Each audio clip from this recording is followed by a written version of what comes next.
please rise for the Pledge of Allegiance? Take it. I pledge allegiance to the flag of the United States of America and to the republic for which it stands, one nation, under God, indivisible, with liberty and justice for all.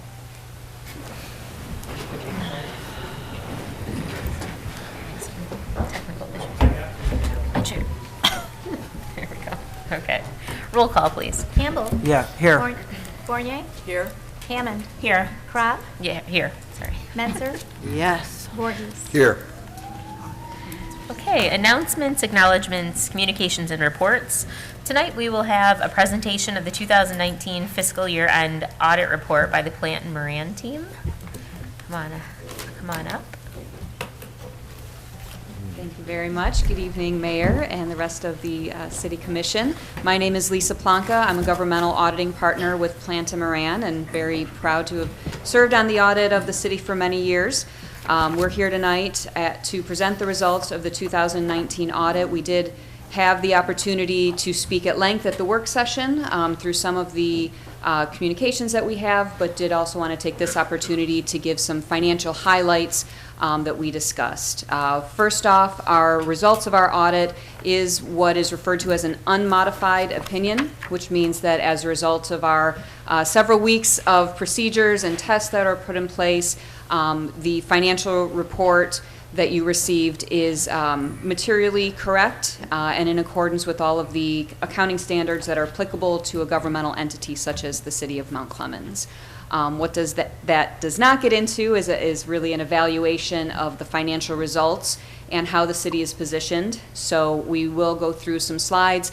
Joe Werner is here with me tonight. He's the manager on the audit and responsible for supervising the day-to-day.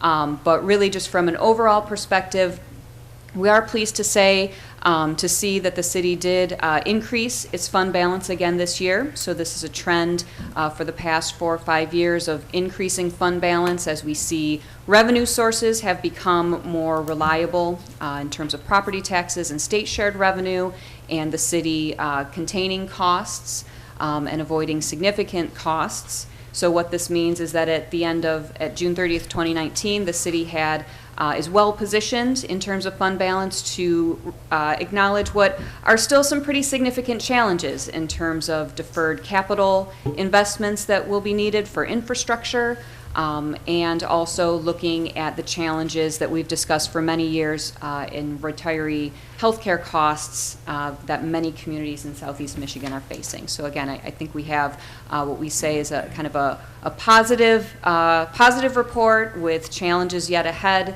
that it will require continued vigilance by the city and some longer term focus and in order to continue to address those challenges. So with that, I'll turn it over to Joe and he'll walk through the slides. Thank you very much. So we've got a series of slides here. The first couple cover the general fund. So the first slide is the general fund revenue. A little bit difficult to see, but the results for the June 30th, 2019 fiscal year, the total revenue is $11.9 million, which is up about $1 million from the previous fiscal year of 2018. There were increases across the board. Increases in property taxes due to a slight increase in property tax value, increases in state shared revenue. The city also received additional funding from CDBG, which is a federal grant fund, and there were additional permits received related to the construction of the McLaren Hospital. The general fund expenditures here we'll see is $10.4 million for the year. The various categories at the bottom, general government, we did see a slight decrease there of approximately $100,000 related to some reduced salaries and wages. Public safety costs did go up slightly, about $100,000 due to an increase in contractual services with the county sheriffs. Public works and recreation, that category increased as well. That was related to the CDBG expenditures for that grant fund. And there were also increases in insurance and pension, and transfers out to other funds such as the ice arena, the parking fund, and the sidewalk fund. So in total, at the end of June 30th, 2019, as Lisa alluded to, we saw an increase from $5.2 to $6.6 million, which is the highest amount that the city's had in many years. As you'll see, it goes down throughout the years, goes back up, goes down. And so this really shows how careful we need to be related to our spending going forward. The city's well positioned right now, but needs to be very strategic related to its expenditures going forward. This slide here shows the net pension asset or liability of the pension plan over the last 3 years. You'll see a decrease, and it switched from an asset to a liability from 2018 to 2019. And that was a result of a change in actuary assumptions when the actuary used a more conservative percentage for the long-term rate of return on its investments. So it's funded at 93%, which is still very good for most local communities. The OPEB plan, on the other hand, does have a significant liability. For years, the city, along with most other communities, would pay its liabilities on a pay-as-you-go basis, which is just covering the liabilities that are required for that current year, the current year premiums.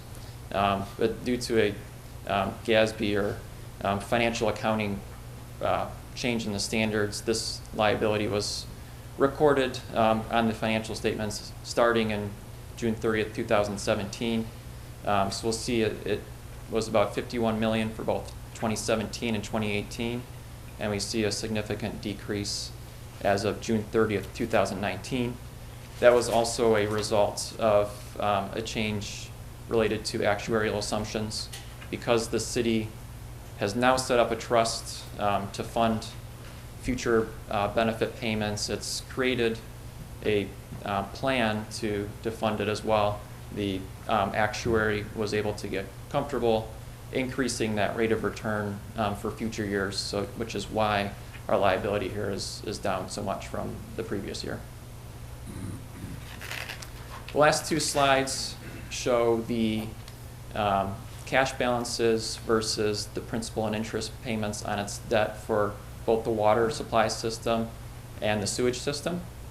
And so what this is showing is over the past few years, the water supply system is now building up cash enough to pay for its principal and interest payments and not requiring transfers from other funds. And this is assuming, going forward, these two funds are able to generate enough cash flow to meet these needs. There shouldn't be any required transfers from the general fund or other funds to meet these liabilities. So that's all we had. So I'd say in total, like Lisa was saying, as these slides show, the city's headed in the positive direction, and as we go forward, as long as the city's strategic with its decisions, it should be well positioned to make future infrastructure or other needs as they come due. Thank you. Questions? I thought we exhausted our questions. Thank you very much.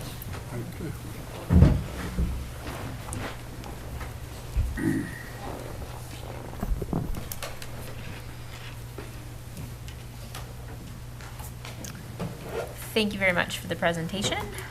Moving on to agenda item number 5, adoption of agenda. I'll entertain a motion, please. Motion to adopt agenda as presented. Support. Roll call, please. Campbell. Yes. Fournier. Yes. Hammond. Yes. Crop. Yes. Menser. Yes. Voorhees. Yes. This is the portion of the meeting where we open up comments to the public. If you would like to participate, all we ask is that you give us your name and your address, and you abide by our 3-minute rule. Anyone?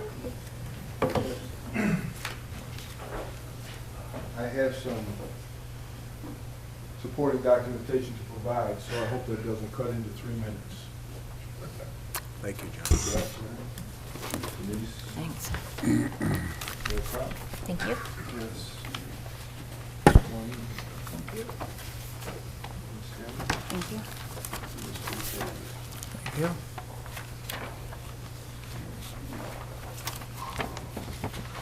That is, in a sense, the first portion of the presentation. The second portion of the presentation consists of this document. Thank you, John. Thank you.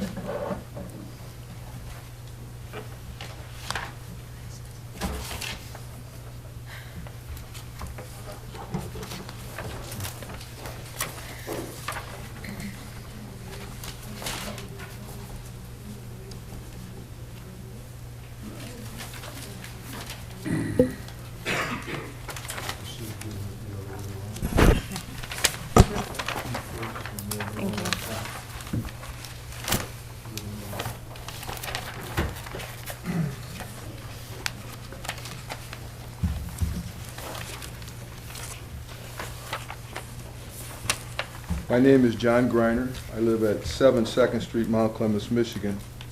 I was wrongfully terminated in retaliation for my free speech by the Macomb County Department of Roads. The pretext that was created by my former co-workers were lies. When those lies were repeated under oath, it became perjury. I have filed police reports. In following up to the police report I filed with the Macomb County Sheriff, I sent the 9/9/2019 letter to Sergeant Morfino, Sheriff Wickersham, Macomb County Prosecutor Eric Smith, Macomb County Executive Mark Hackle, and other elected officials. In response, I received the following letter, and that is the letter that's in here crosswise. And following Sheriff Wickersham's instructions in the letter, I attempted to file my Michigan State Police report to Captain Thomas Dacey on October 16, 2019, through a Detective Beardsley at the Metro North Post. Now we're in the second presentation package. On page 11, Beardsley stated, "That's not the proper method of requesting the Michigan State Police to help with an investigation, and every single police department around knows the proper method, and that's not it. They would never send someone properly just to come down here and say, here's the letter. That letter could have been typed by you. I have no way of knowing. I testified in the letter to Captain Thomas Dacey, and I am testifying here to you under the penalty of perjury that I received the letter from the United States Post Office on September 14, 2019. I did get the Michigan State Police report filed on 11/26/19. That report is seen as Appendix 5, and Ms. Metzer has the complete report. In that complete report, there are 108 pages that will need to be shared amongst you to understand. To date, I have not had the equal protection of the law that is guaranteed by the 14th Amendment of the United States Constitution. I want this commission and our city attorney to help me get equal protection of the law that is guaranteed to citizens of this country. I want the commission to support me in requesting the involvement of the Attorney General, Dana Nessel. Thank you very much. Anyone else?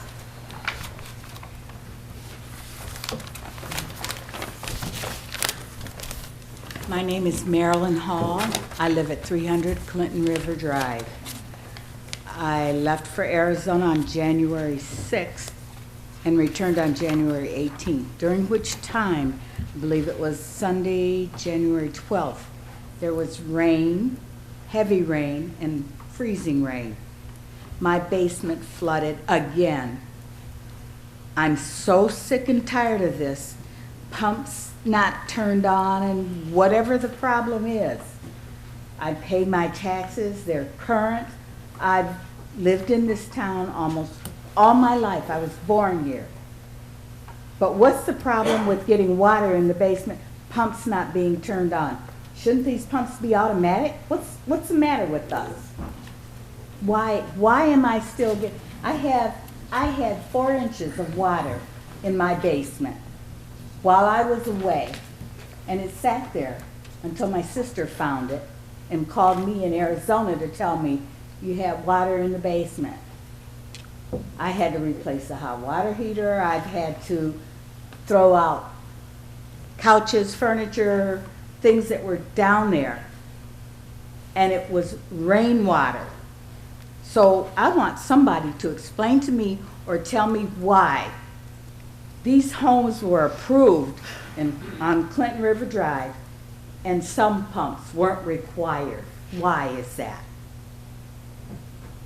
Can anyone tell me anything? I'm so frustrated. I don't put carpet down there because twice I've had to throw it out. This time the water was there and it sat. And I've got pictures of the 4 inches of water. I mean, it was ridiculous to have that kind of water in my basement. Can you leave your pictures and your information, and the city managers will get back to you on that? Okay.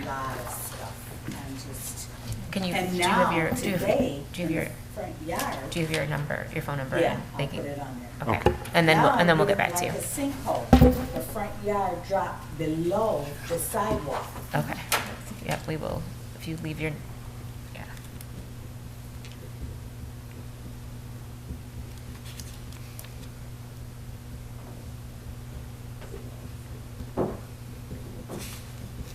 We'll be in touch. Thank you. Thank you. Anyone else?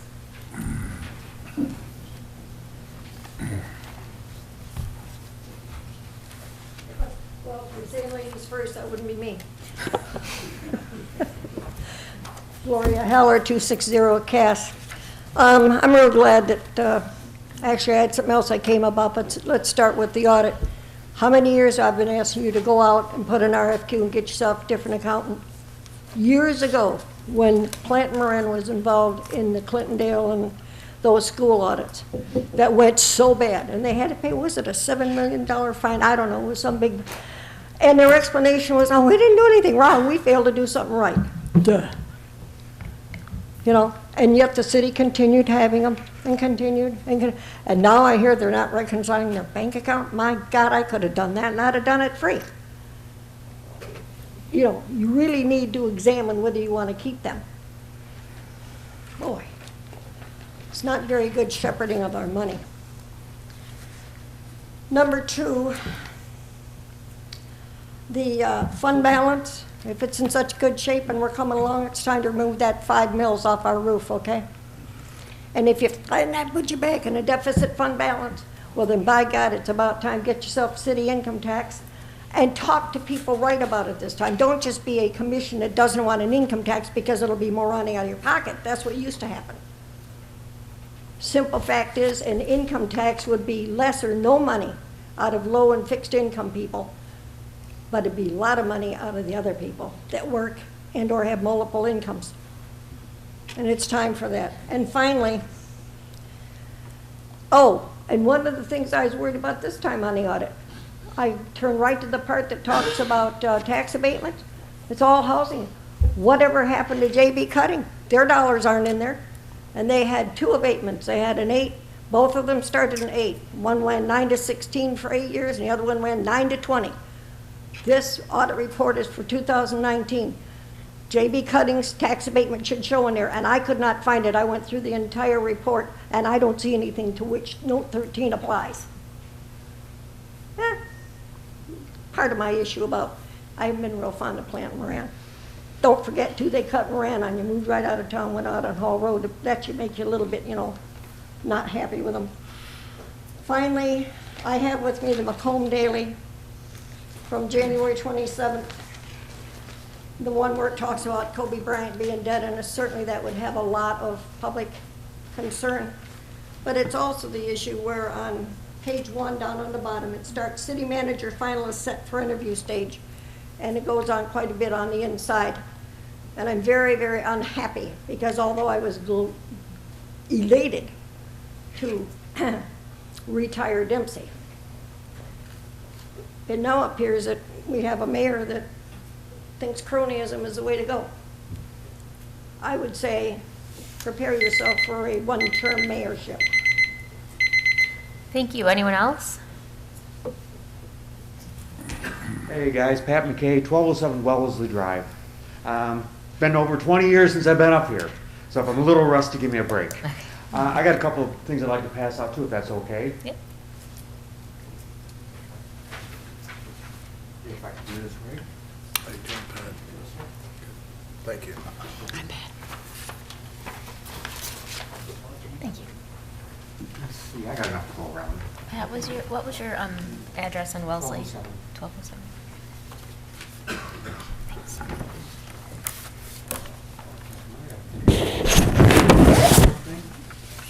might have to. I made 10. I don't know how many I was supposed to. I think I made it. I came right in on the way. And I think I got the copy for myself.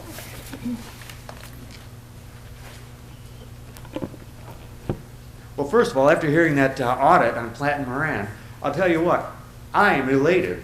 I haven't been here in 20 years. Part of the reason I haven't been here in 20 years is because everything's been going so smooth, I couldn't argue with anything. There was nothing to put into it. Everything was going great. I mean, from a non-invasive point of view.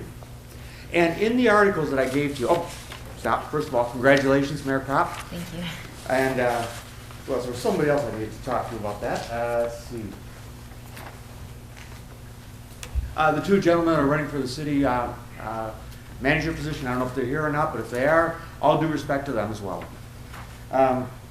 So anyway, I'm going to try and make this as succinct as possible. The city, part of the reason why everything's been going great up here is because our views are represented by the people that sit in this commission and the mayor. You've all been elected by the city to represent our views. You are our voice. Based on what you guys hear from us, and your ideas too, because you've been elected on your platforms, we can figure out what kind of a city we want. We're in control. And I've had people tell me, well, you gotta go look at the city charter. You know, the mayor's not a strong mayor and the commissioners, they all just blah, blah, blah, blah, blah. So the first page of that is what I pulled up on what the city manager does. And it says here the city manager is the supervising these departments, the fire department, the water department, the finance department, the wastewater treatment, public services, engineering, human resources, and at the very bottom, Department of Community Development. The city manager supervises all of those positions as an administrator, keeps them in control, consolidates where necessary, pulls in, lets go, you know, does that. That's what we need a city manager to do, to take care of the infrastructure in the back rooms, to make sure this city runs efficiently, and to keep the Platt and Moran audits coming in a positive direction. On the second page is an article from 1996 when Warren Rinaldo was still our city manager. And on that one, he says that there's a whole bunch of projects, 13 projects, but down here the most important one is the ongoing streetscape improvement in the downtown area to the tune of $550,000 in 1996, which included all kinds of brand new lights down through downtown. I drove through there tonight. It's still beautiful, it's well lit, it's a good place. I didn't see any pianos sitting around, but you know what? That's all right. Artist Music sells pianos. We can get them from there. And you know what? If we wanted pianos or we wanted some kind of maybe an LED light to be replaced in there to bring our costs down, that'd be all right. But we do not need to have somebody coming in here, and anybody, not just these gentlemen that are applying, that are looking to bolster their resume, I think is what it said in the article. Mr. Novak wants to branch out his resume to include overseeing municipalities' day-to-day operations. However, I think that the definition of the city manager says supervising all these departments. Isn't that the day-to-day thing? So if he doesn't know how to do that, we could bring him on as an advisory capacity, help us with some great ideas. Great, no problem. But I don't think he's the man for that. And then the man from Royal Oak, I don't know if you've been to Royal Oak lately, the whole south end was torn down. Really nice, brought up a lot of money, but I think those people might have liked their houses. So, long story short, I think that we're going in a great direction. I think we have a city manager that works the books. Thank you. Thank you. Anyone else?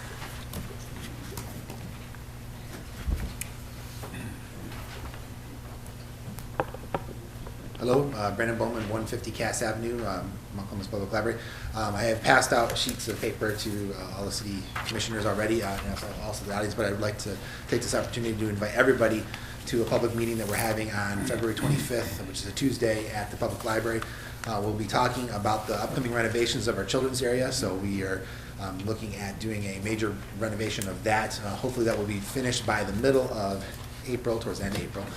But as part of this, we've done a needs assessment of the entire building, and so we would like to talk to the citizens of Mount Clemens about looking at other renovations that need to be done at the public library and discussing some options that we might be able to move forward with. So I would like to take this opportunity to invite everybody, 7 o'clock on Tuesday, February 25th.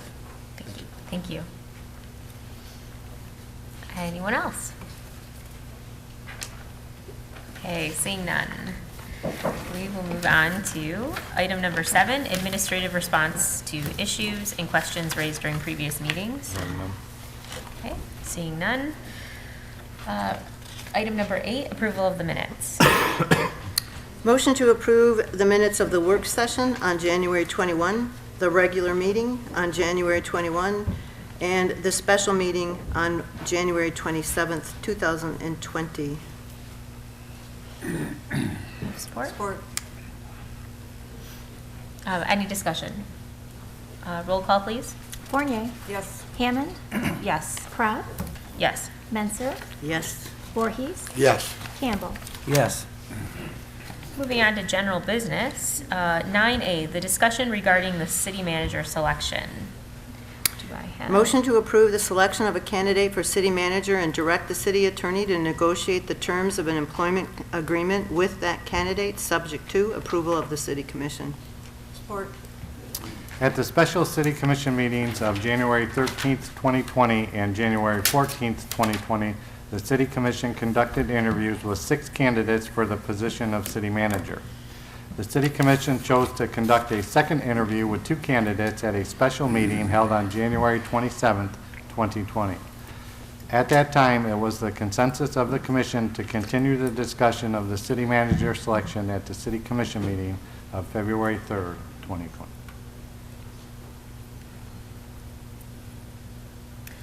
Okay, so we have gone through the process of looking at several candidates. We've narrowed it down. Do I have some suggestions from the commission? I just want to say before we, I would think that we'd probably do a vote tonight, but this was a very, very difficult situation, or something that we all had to go through, into picking the right person for this job. There is no perfect candidate, and there's no perfect response. We're all human. And I want to say that the 2 finalists both had, were strong candidates. Mr. Novak had different experiences than Mr. Johnson, but he was by no means a fly-by-night, okay? So these have been 2 good candidates, I think, and I appreciate them coming back. And I think they've both given us a lot to think about this last week, and I think we're ready to go. Well said. Would someone like to make a recommendation? I'm happy to do that if you would like. Recommend that. Well, it's a motion. Okay, so then I'm not ready. So we have a motion on the floor that we didn't insert a candidate's name. Should we just do that? I would insert the candidate's Okay. name if you have one. That's fine. Yep, that's fine. All right, motion to approve the selection of Don Johnson for city manager and direct the city attorney to negotiate the terms of an employment agreement with that candidate, subject to approval of the city commission. I'll second it. Okay, do we have any discussion? Okay, roll call. Hammond. Yes. Pratt. Yes. Menser. Yes. Voorhees. Yes. Campbell. Yes. Fournier. Yes. Okay, looks like we're moving forward. Thank you, everyone. 9B, City Commission approval of the fiscal year 2020 Specialized Services Operating Assistance Program third-party contract between SMART and the City of Mount Clemens. Motion? Motion to approve the fiscal year 2020 Specialized Services Operating Assistance Program third-party contract between Suburban Mobility Authority for Regional Transportation, or SMART, and the City of Mount Clemens as presented, and to authorize the execution of the contracts by the appropriate city officials. Support. Attached is a fiscal year 2020 Specialized Services Operating Assistance Program third-party contract between the Suburban Mobility Authority for Regional Transportation and the City of Mount Clemens. This contract has a $5,281 increase of funds to be distributed to the city and is identical to the fiscal year 2019 contract. It has been reviewed by the City Attorney's Office. The contract further outlines the obligation of funds from MDOT through SMART to provide public transportation services to persons with disabilities and senior citizens. Commissioner Menzer? I just had a question. We've seen this contract several times, but I just had a question on, it says here, you know, and you read, the contract has a $5,281 increase to be distributed, but it's identical to the fiscal year 2019 contract. How come, where is that increase coming from? The increase, what I was explaining to you in that agenda cover, Commissioner Menzer, was that all the language in the contract is identical to the previous year's contract, with the exception of there's a $5,281 increase this year in the funding that we received through SMART. Okay, so the only thing that has changed is the amount. Correct. All right. And they also changed some indemnification language that for years we had objected to, and SMART could care less and told us that they weren't going to make any revision to the same in this year, not as a result of us, but they have made the indemnification clause much more acceptable to municipalities. Was that due to other? I assume other people have complained about it over the years. And not to get into the weeds, but they had a clause that the recipients, the municipalities, would indemnify the SMART for any and all of their negligence. Not just your own negligence, but their negligence. And that's now changed. Okay, good. Okay, anyone else with questions or discussion? Roll call, please. Pratt? Yes. Menzer? Yes. Voorhees? Yes. Campbell? Yes. Fournier? Yes. Hammond? Yes. Okay, item 9C, Local Officers Compensation Commission recommendation. Move to approve the Local Officers Compensation Commission's recommendation of providing an increase of $500 per year for the position of mayor and an increase of $300 per year for the position of city commissioner. Support. Pursuant to City Ordinance 12.600, the Local Officers Compensation Commission is to review the compensation of the mayor and city commission each odd-numbered year. Currently, the mayor's position receives $2,000 per year, and the city commissioner's positions receive $1,200 per year. The Local Officers Compensation Commission met on January 16, 2020 to review the compensation, and after careful consideration, the Commission is recommending an increase in compensation as follows. An increase of $500 per year for the position of mayor.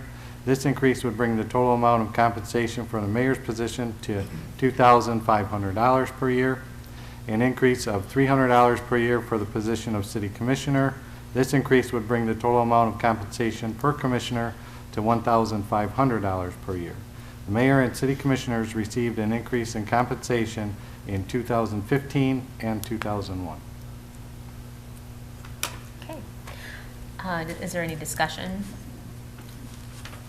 Go ahead, Commissioner Menzer. So, This is a small amount, but let me tell you what I spend this money on. And this isn't to, brag, this is to inform you that this money that we earn actually comes back to the community in many ways. So these are a few things that I've done with this money in just the last year, okay? I gave a donation to a resident of Maras who was going on a missionary trip to Kenya. I bought some basketballs for the Jermaine Jackson Center.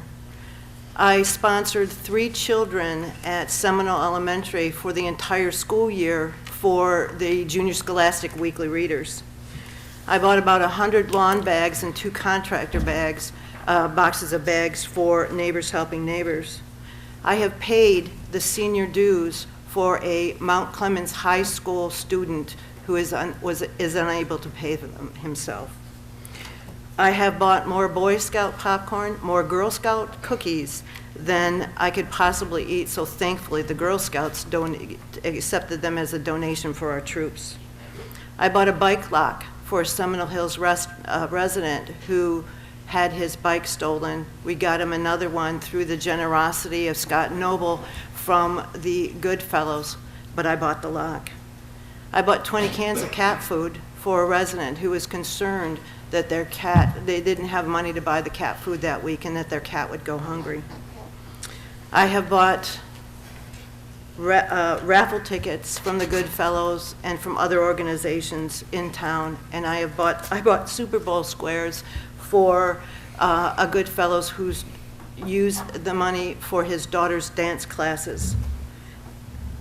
I have bought birthday gifts for a child in Seminole Hills who mother posted it how their child was being bullied at school and was asking for just simply cards to the child. So I went and bought not only a card, but I delivered some gifts. This does not include my personal money that I spend at the Mount Clemens Optimist Club. I'm the president of that club, and we do a lot of things for the students of our school system. Or the money I've donated to the Anton Art Center, or the lunches I've paid for with residents who want to meet to talk about something. The money that we earn up here, and $1,500 and $2,500, it's really not much. We are the lowest paid people, council, commission in Macomb County, and I believe in the state of Michigan. So this is what I do with this money. So the increase of $300 is not going to enrich me. It is going to enrich the community. Go ahead. Well, I know all of us up here play a big part in the city of Mount Clemens and for the residents and the many, many things that we can all put our money into. I guess my thought is, well, we saw an increase in our general fund. We have a long way to go, folks, before we are, totally financially independent. I mean, there is still the OPEB liability, our infrastructure. And while this is a little amount, and I appreciate, thank you very much to the Local Officers Compensation Commission for granting it to us. We all come to this job knowing we're not getting, we don't do it for the money, and we don't expect to get paid a lot of money. And so I guess my thought is, it is a small stipend, and I appreciate this, that it's, I appreciate the recognition, but I would just as soon see that stipend stay in the general fund and be used in the city. Anyone else? Okay. Roll call, please. Menzer, Yes. Voorhees, Yes. Campbell, Yes. Fournier, No. Hammond, Yes. Crop. No. Motion passes. Okay, moving on to 9D, approval of purchases and payments of invoices. Move to approve purchases and payment of invoices as presented. Support. Does anyone have any questions or discussion? Commissioner Menzer. I just wondered under Vulcan Signs, they had on their bid, they didn't bid on items 7 and 9, the hardware. So how does that work? We would, those items would typically be under the $1,500 charter purchase pricing, so. Okay, so that 1,500 is in addition to their total bid of 4,150?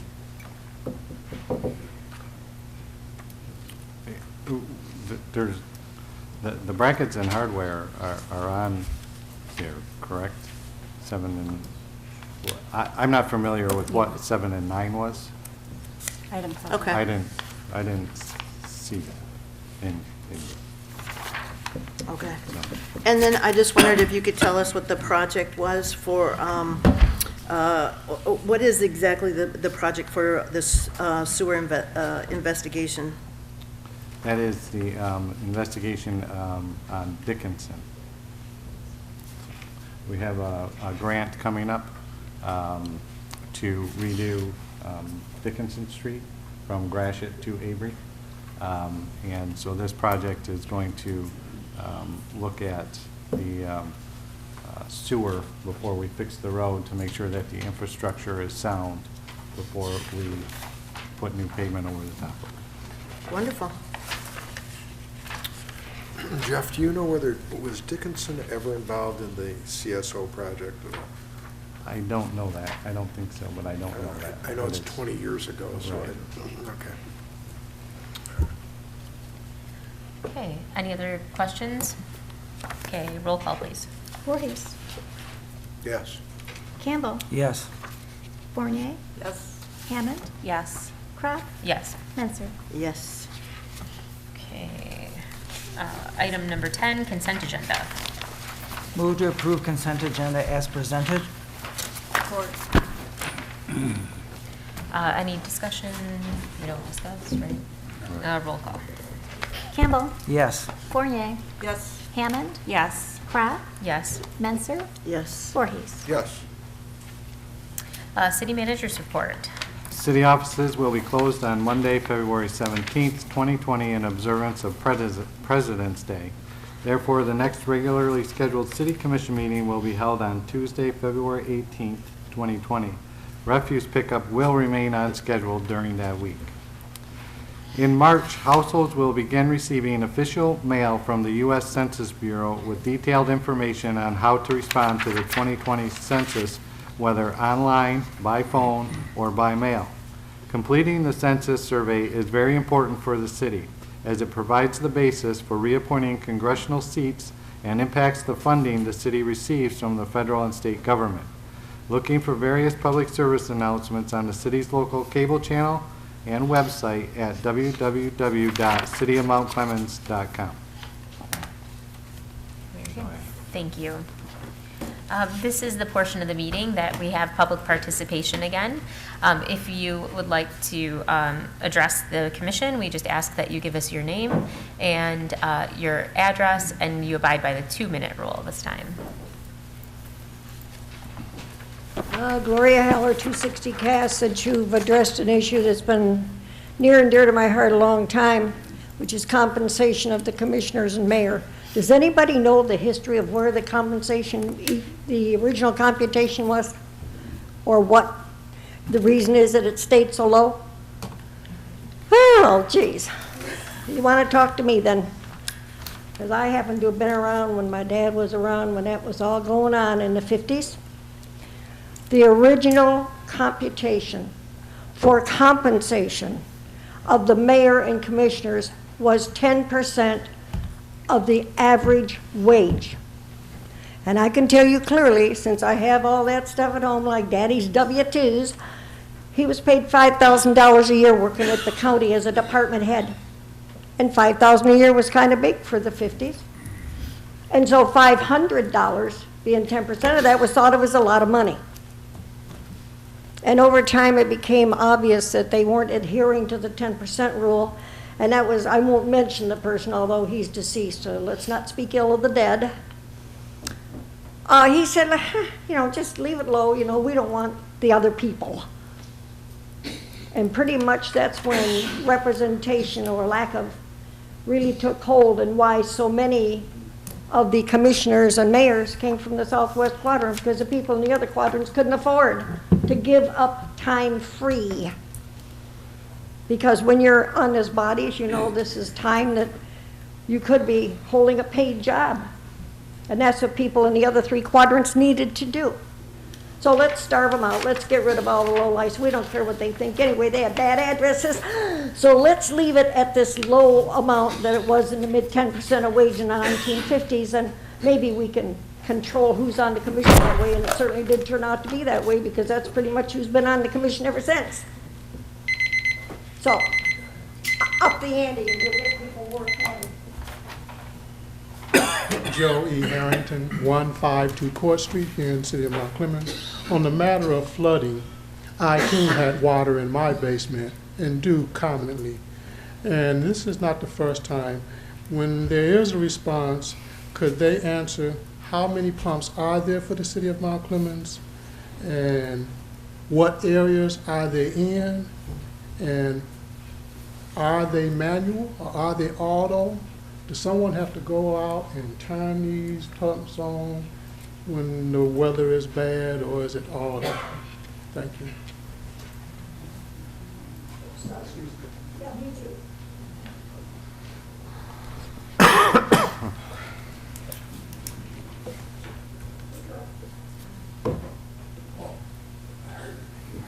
I'm sorry, I don't think mine is quite as important as everybody else's, so I'll be brief. My name is Thomas Burns. I live at 291 Jones Street. And I just want to give you a list of thank yous. Like, I come to these meetings, and sometimes they're a bit drab, and you can hear people's complaints and the things that are going wrong, and it's real easy to slight and point fingers at the things that are going wrong, but never give illumination to the things that are going right. So, first of all, I would like to thank Michelle Weiss and her team and the amazing job that they did with the Fire and Ice this weekend. It was amazing. I've seen tons of families going live on Facebook. They enjoyed their time down there. There were kids jumping behind ice sculptures. They were enjoying the new Children's Museum. Mike Karpinski from our candy store, who did a great job as Baby Shark, if you guys didn't know. That was him dancing around up and down the street, really kind of getting into it and giving back to our community. So these are people that I feel like need to be highlighted. I would like to thank Dr. Wanda Goodenow, another one of our exemplary residents. Wanda attended our Black History Month book club that we had at Greater Morning Star. It started this Saturday at 6 p.m. She was great. She participated in all of the conversation with our students, and just her being there and giving that wisdom to the kids was absolutely amazing. As well as Dr. Wanda took it upon herself to buy all of the rest of the paintings from the Ministers Alliance breakfast, just so we would have enough money in the Ministers Alliance Scholarship Fund to get us started, so that we could bless some of the students in Mount Clemens this year. I would like to thank Gina New and her entire team. Gina has done an extraordinary job since the day I met Gina, and Gina has, really came through in the clutch. Gina and her team was able to bless the Jermaine Jackson Community Center with 20 new computers. These computers are going to help our community members in ways like helping kids fill out job applications and put together resumes, as well as helping some of our elderly in our communities by letting them pay their bills online and giving them a secondary spot in addition to the computers that they already have access to at the library. So these are just amazing people. We have great people. So thank you. Thank you. Anyone else? Okay, seeing none. Commissioner comments? I'll start with Commissioner Voorhees. Tommy, I would like to echo a lot of your sentiments. There's a lot of people that do a lot of good things in Mount Clemens, and including on our appointments for boards and committees, I'd like to recognize Catherine Kelcher, and Elaine Johnston, who are going to be on the Board of Review. Kathleen will take my spot. I served on that for roughly about 9 or 10 years. It's a very important function for the city. Also, Teresa McGarity, Fred Hank, and Richard Schumacher, who serve on the Traffic Safety Committee. This is where the average citizen can give back to our community. And everyone has talent, and hopefully you can share that with us here at the city. Also, I'd like to bring up the election for the open city commission seat. Well, the election actually will take place, I believe, in August. You can come to the city clerk's office and pick up a package which has all the material you will need. The nominating petitions are in there. Because there is only one seat open, the citizens are when you're signing a nominating petition, you can only sign one. Okay, so I made mention one time that, I hope 10 people run, and I still hope 10 people run, but you can only sign one petition. Is that not correct? That is correct. Okay, very good. You can only sign the number of petitions for however many seats are open. Right. So with that, once a Clemite, always a Clemite. I'd like to say congratulations to the Anton Arts Center, who has now spent 50 years in the city of Mount Clemens. And I'd also like to say congratulations to Phil Gilchrist for bringing in Salvador Solor Pons, who is the DIA Director, President, and CIO. He is going to be a guest juror for the 47th Michigan Annual Exhibit. This is all Michigan artists. There were 159 artists that submitted 295 works of art. Phil says that is double the number that they've ever received. So congratulations to the Anton Arts Center, and thanks for the wonderful things that you're doing in the community. I wanted to point out our neighbors, Clinton Township. They're having their annual blood drive on tomorrow, actually, at the Clinton Macomb Public Library main branch from 10 to 4, and on Wednesday at the Clinton Macomb Public Library South Branch from 12:30 to 6:30. There is an extreme shortage of O-type blood and just blood donations in general. So it would be nice if we had some Mount Clemens residents show up at their blood drive and support our neighbors. I hit up the Fire and Ice Festival also on chilly night, and we had a lot of fun. And according to the Goodfellows, there were approximately, I'm sure Mickey knows better, but there were approximately 350 tickets sold. The most tickets that ever sold. It was a wonderful turnout. The city was alive. There was people all over the place, and everyone was having a good time. And the sea of red jackets, you found them everywhere. It was just like a parade of red Goodfellows jackets. It was wonderful to see. Commissioner Roger Bunton has always, in all of the years that he's was on commission, gave us a Black History Month lesson for every meeting in February.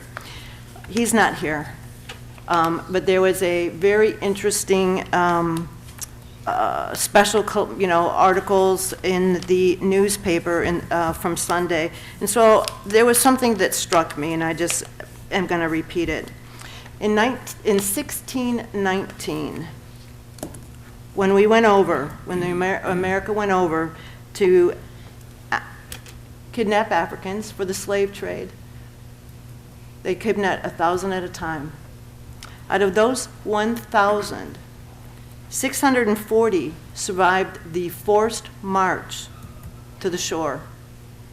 Of those 640, only 570 actually survived to get on the ship. And out of those, only 480 actually made it to America. I think that's sobering and staggering. And so that is my Black History Month lesson in the name of Roger Bunton. Commissioner Campbell? I want to say congratulations that we have a new city manager, to Mr. Johnson.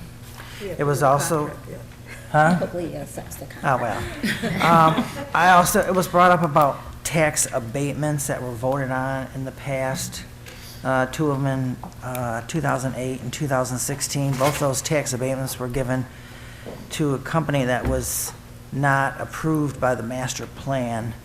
And I voted no on both of those. And it will be interesting to see when that one comes off in next year, what happens with that. Thank you. Commissioner Hammond? In celebration of Black History Month, the 2020 Macomb Celebration of Black Excellence Gala will be Saturday, February 22nd. Tickets are $35 and can be purchased on Eventbrite. 4 of the 6 award nominees are current or former Mount Clemens residents. Miss Ida McGarity is receiving the Community Advocate Award. Miss Linda Kareem is receiving the Business Impact Award.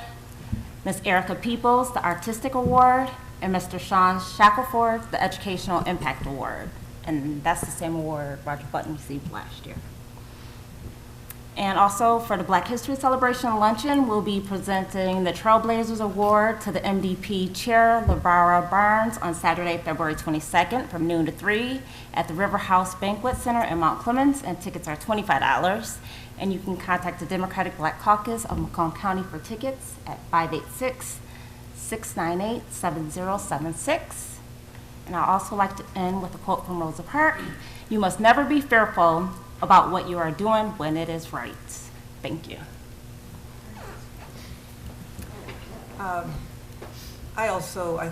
Tommy, I want to say thank you to you for all you do in the city of Mount Clemens. I mean, you do a lot with the youth, and you've given a lot of recognition to others, and you deserve it as well.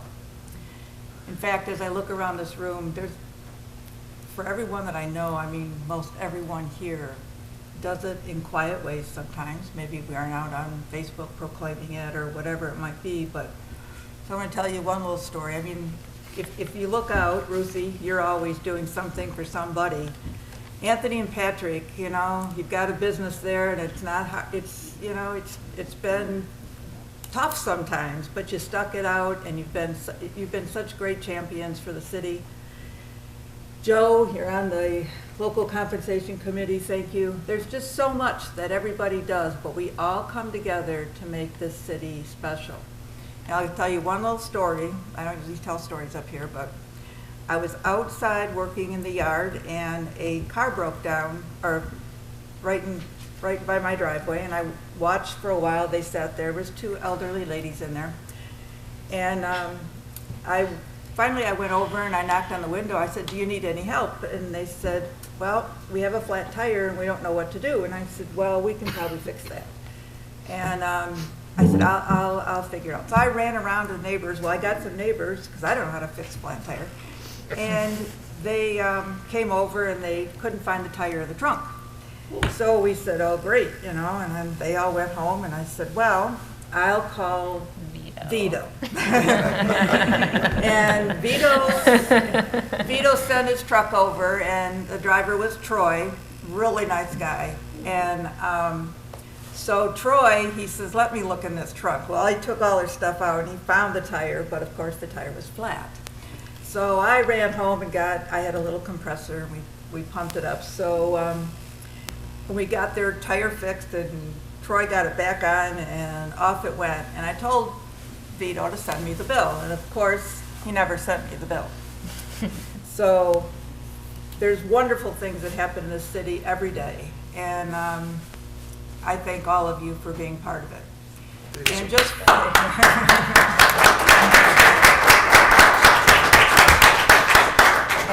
for the record, Gloria especially, I work full-time. I work full-time, probably put in at least 50 to 60 hours a week. Art Space is an initiative that we are working on in the community, and we are having a survey launch party tomorrow at the Anton Art Center. But more importantly, we are looking for people to participate in a digital survey. The survey is just to gather information about people who would be interested in living, maybe they're artists, by And we don't just mean like you work with clay or you paint, but maybe you're a musician or you're a dancer. Any kind of creative type of job. That was not very eloquent, sorry. But we are looking for people to participate in this study so that we can justify the need for this development. And so if you go to www.artcenter.org, there will be a link starting tomorrow afternoon. There will be a link to take the survey. We would appreciate any kind of social media participation, in other words, sharing the survey link. We need to get at least 500 people to participate in this, and they can be from anywhere 50 miles radius of Mount Clemens, so it's not 500 people from Mount Clemens necessarily. Also, on the web, if you could, by February 7th, participate in the HGTV Hometown Takeover. We're hoping that HGTV has a show, Hometown Takeover. We're hoping to attract the attention of this show and have them come to Mount Clemens. They do a makeover. So if you go to hgtv.com, there's a link for the Hometown Takeover, and you can nominate Mount Clemens. We'd love for you to participate in that. I will be having coffee talks for the month of February. It looks like I will only be having a coffee talk on February 13th at 6:30 because I don't think I have anybody who is willing to take over February 11th at 9:30 a.m. Anyone? No. Okay. So February 13th at 6:30 p.m. at John's Family Grill if you're interested in joining us. Lastly, I just want to announce that my husband and I both decided that we've been very, very fortunate and very, we've been very fortunate. And so I did not take this position to earn the compensation, and so I will be donating my entire salary or my compensation as mayor. So. With that being said, I would entertain a motion to adjourn. So moved. Support. Any discussion? All in favor?